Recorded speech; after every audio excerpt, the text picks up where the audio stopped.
हनुमान जी का अद्भुत, अनोखा और चमत्कारी मंदिर। यहाँ त्रिस्वरूप में विराजमान है राम भक्त हनुमान। हनुमान जी की प्रतिमा देखने से ही दूर हो जाते हैं कष्ट।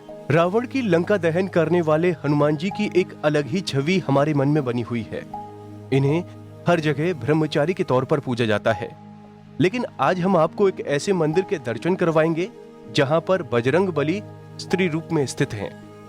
हम जानते हैं कि बिना देखे इस बात पर यकीन करना मुश्किल है, लेकिन पहले छत्तीसगढ़ के बिलासपुर से 25 किलोमीटर दूर रतनपुर में स्थित स्त्री स्वरूपा हनुमान जी के दर्शन कर लीजिए। आपको बता दें कि रतनपुर में स्थित यह विश्व का एकमात्र ऐसा मंदिर है जहां हनुमान जी को नारी स्वरूप में पूजा जाता है। लोगों का मानना है कि यहां आने वाले हर भक्त की मनोकामना पूर्ण होती है। गौरतलब है कि राम भक्त हनुमान की प्रतिमा बहुत ही आकर्षक और अद्भुत है। प्रतिमा का मुख दक्षिण की ओर है और साथ ही मूर्ति में पाताल लोक का चित्र भी है।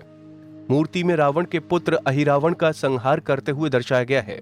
उनके अंग प्रत्यंग से तेज पुंज की छटा निकल रही थी। अष्ट श्रृंगार से युक्त मूर्ति के वाम कंधे पर रामलला व दाहिने कंधे पर अनुज लक्ष्मण के स्वरूप विराजमान है। वहीं दोनों पांव में निशाचरों को दबाए हुए हैं। तो चलिए आपको बताते हैं इस मंदिर के पीछे की पौराणिक कथा के बारे में। दरअसल यहाँ हनुमान जी के स्त्री रूप में पूजा करने का विशेष कारण बताया गया है। कथा के अनुसार लगभग 10,000 साल पहले रतनपुर के राजा पृथ्वी देवजू को कोढ़ का रोग हो गया था।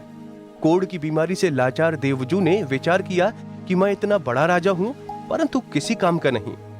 इस त्रास भरे जीवन से मृत्यु ही उपयुक्त है। ऐसे चिंतन करते हुए राजा को नींद आ गई, जिसके बाद राजा के सपने में बजरंग बली आए।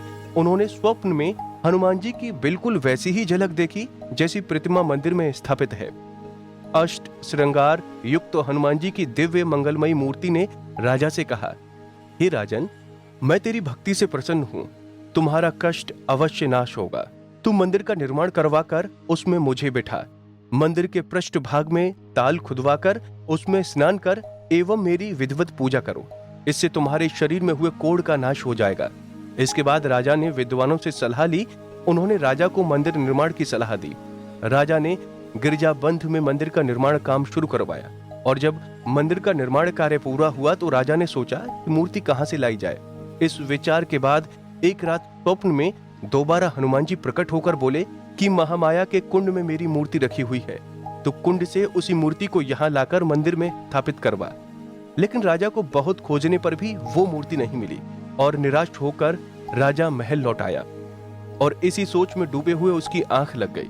जिसके बाद एक बार फिर हनुमान जी ने दर्शन दिए और कहा कि राजा, तू हताश न हो, मैं वही हूं, तूने सही से खोजा नहीं।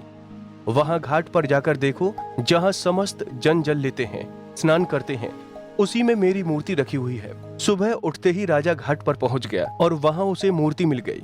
इस अद्भुत मूर्ति को देखकर राजा का मन बड़ा ही प्रसन्न हो गया। फिर विधि विधान से मूर्ति को मंदिर में लाकर प्रतिष्ठित कर दी तथा मंदिर के पृष्ठ भाग में ताल खुदवाया, जिसका नाम गिरिजाबंध रख दिया। मनवांछित फल पाकर राजा ने हनुमान जी से वरदान मांगा कि हे प्रभु, जो यहाँ दर्शन करने को आए उसके समस्त मनोरथ सफल हों। इसी तरह की और भी जानकारी लेने के लिए हमारे चैनल को सब्सक्राइब करें और नई वीडियो की नोटिफिकेशन के लिए बेल आइकॉन दबाएं। अगर आप ये वीडियो फेसबुक पर देख रहे हैं तो वीडियो को लाइक और शेयर करें। साथ ही अपनी राय कमेंट बॉक्स में जरूर बताएं। धन्यवाद।